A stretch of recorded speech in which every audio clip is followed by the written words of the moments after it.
Even if it's not full contact, obviously, you're still up on stage and you still have to perform, and there's still all this performance stress.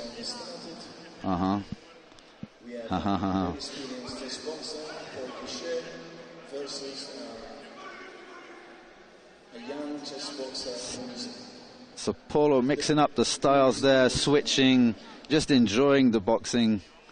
That was a nice little parry and touch. I think Paulo's a little bit of an actor. He watches, I think he visualizes a lot of the boxes that he likes, and he just tries to imitate them in the ring. There you go. So this is real professional stuff. And I think the judges will like it, because it's not only about touching, it's also about, you know, technical skill.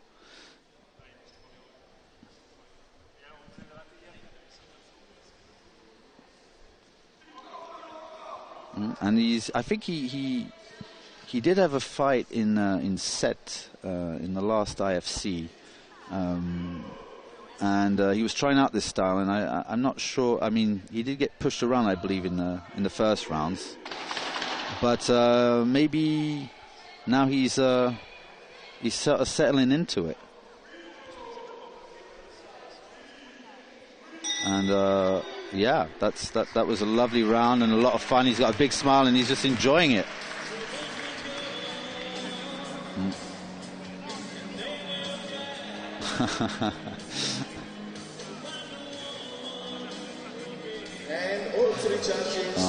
And he's rushing, he's almost running to the chessboard.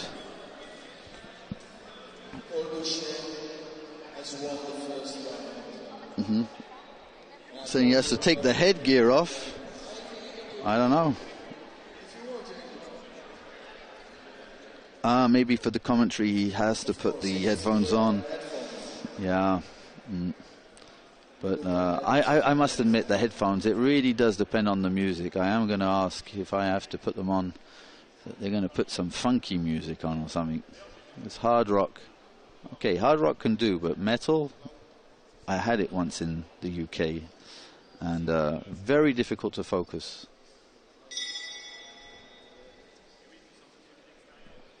Okay, so it's off. So it's a 5-minute game. No, 4.5 minutes each. So yeah, it looks a little awkward with back that E5 move. I'm not exactly sure. Bishop H6. Normally you fianchetto the bishop. You'd go to G7 rather. Well, Paul is basically minding his own business. He's grabbed that pawn on D5, and now he's just developing the pieces.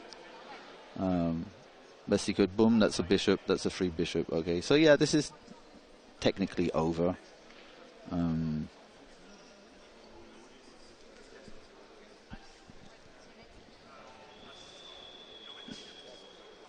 Quite difficult, really, to say much else, because development's better and there's a piece up. So we could. I'm going to switch to French for a bit, because I've got a guest here of the highest recommendations. Guillaume Salançon, comment ça va, Guillaume? Ah, il faut que tu allumes le micro. Je sais, parce que je t'entends pas dans les oreilles. Ouais, vas-y, essaye. Ça va super. Ouais, là, je t'entends. Non, ça va super, ça va toujours bien quand je vois Paul faire des beaux rounds de boxe comme ça. Ah bah là, c'est plus... Alors attends, excuse-moi, mais on me pose une question sur l'autre stream.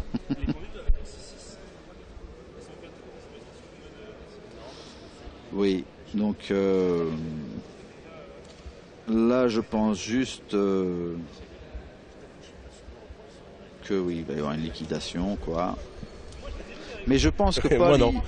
Je pense que Paul, finalement, là, il est complètement gagnant, mais il voudrait qu'il y ait un autre round de boxe, parce qu'il s'amuse. Mais c'est exactement ça. C'est le plaisir pur de la boxe, là. Mais Paul, c'est ça. C'est depuis qu'on le connaît, depuis qu'il est avec nous, il aime se faire plaisir, il aime faire du beau.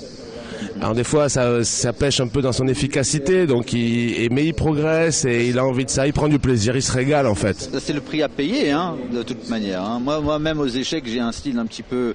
Parfois, je vais vers ce qui est intéressant plutôt que l'efficacité. Bien sûr. Et on finit par payer, mais ça vaut le coup parce que pourquoi on joue, pourquoi on fait de la boxe. Mais c'est exactement ça. Et alors moi, je joue un petit niveau aux échecs, un tout petit. Je suis vraiment nul, on dit tout ça depuis tout à l'heure. Mais c'est vrai que c'est très agréable de gagner en faisant une belle partie, un beau échec et mat. Enfin, tu vois. Un beau coup, trouver un beau truc. Moi, je suis trop content quand je regarde sur chess.com et que je vois le petit bleu, tu sais, qui s'illumine là. Bon coup, tu vois. Ça me rend assez fier. Donc je peux comprendre qu'il a envie de faire ça et qu'il prenne ce plaisir. Et en même temps, c'est aussi ça le chessboxing, c'est qu'il faut quand même prendre du plaisir. Il y a la compète, mais il y a aussi le plaisir qu'on prend, quoi.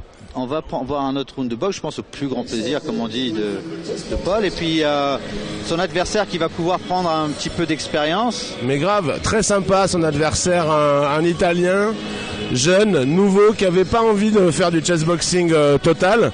Donc il s'est inscrit dans cette catégorie en light. Et il est très sympa et il boxe plutôt pas mal. Et Paul... c'est une bonne façon de faire partie de la communauté. Mais c'est ça, c'est un bon début. C'est aussi pour ça, je pense que... Bon, moi, je t'avoue, je suis pas trop au courant de ce qui se passe en chessboxing light ou chessboxing fit.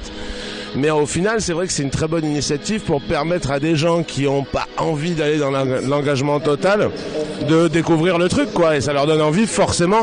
Je pense que ce jeune Italien, l'année prochaine, il sera là, quoi. Et en tout cas, il intégrera l'équipe italienne. Et peut-être qu'il ira vers du chessboxing. C'est ça, voilà. C'est sûr. Ou alors il restera en light pour prendre Ou alors il restera en light, mais je pense que ça va lui donner vraiment envie, tu vois. Parce que la différence, voilà, il y a des casques, ça frappe moins fort, mais quand même. Les casques, en fait, le poids du casque, c'est ce que je disais à Peter. Oui, c'est vrai, ouais. En fait, il te fait partir la tête un petit peu en arrière, parfois, même pour le moindre coup. Ouais. Hein. Donc voilà, là il est dans ses vidéos qui... Non, mais Paul, ce qu'il aime, c'est l'esquive, quoi, tu vois. Il aime ça, il aime aller au contact. Par exemple, dans l'équipe de France, on joue, il joue beaucoup à un jeu que Paul initie depuis 4 ans, c'est le touche-épaule. Et c'est le meilleur. Ah ouais? C'est le meilleur au touche-épaule. Tout le monde le dit, il est vraiment imprenable. Parce qu'il a ce style-là, tu vois. Alors moi, je me moquais de lui au tout début, en 2019. Je lui disais qu'il se croyait de Cuba, mais qu'il était de Toulouse. Mais en fait, il commence vraiment à devenir un Cubain. Mais on se régale, quoi. Oh là là là là. Ah, il en prend quand même une petite, il est heureux. T'as vu, il est fait le sourire. Bravo. Et il est super heureux, tu vois. Il est heureux de s'en prendre une et de... Mais quand même, il en a évité 4 avant, tu vois. Et Mais il n'y a pas à dire, hein, ça, on dirait un Cubain. Enfin, ouais, ça y est, il devient cubain, il peut changer de nationalité, ça y est. Pendant que tu es là, j'ai quand même une petite question. Je suis très confus par la couleur des maillots France. Alors tu pouvais... C'est un choix. C'est un choix. C'est un choix. C'est conceptuel. En fait, on a fait un maillot bleu classique. Pour la représentation, enfin en fait pour l'équipement national. Et en fait j'ai voulu faire des sans manches comme ça. Et on les a fait, moi au départ je le faisais pour leur entraînement. Mais en fait je pensais qu'on allait combattre torse nu.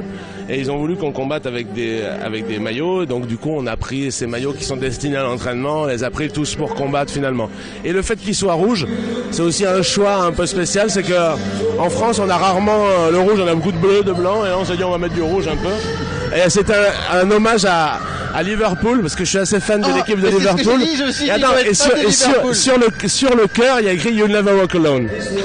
Et je vais t'en offrir un. Oh bah oui. Je vais t'en offrir un pour demain, et demain tu l'auras. Je le mettrai. Mais grave, j'en ai un pour toi de toute façon. Mais voilà, c'était un petit clin d'œil. Pour te dire aussi, notre sponsor, le Beehive, c'est un bar où la patronne de ce bar, c'est ma meilleure amie, et c'est la plus grande fan de Liverpool. Donc voilà, c'est tout ça. Bon voilà, c'est un petit kiff que je me suis fait. Je suis très content d'avoir posé la question. Oui, bien sûr, je comprends.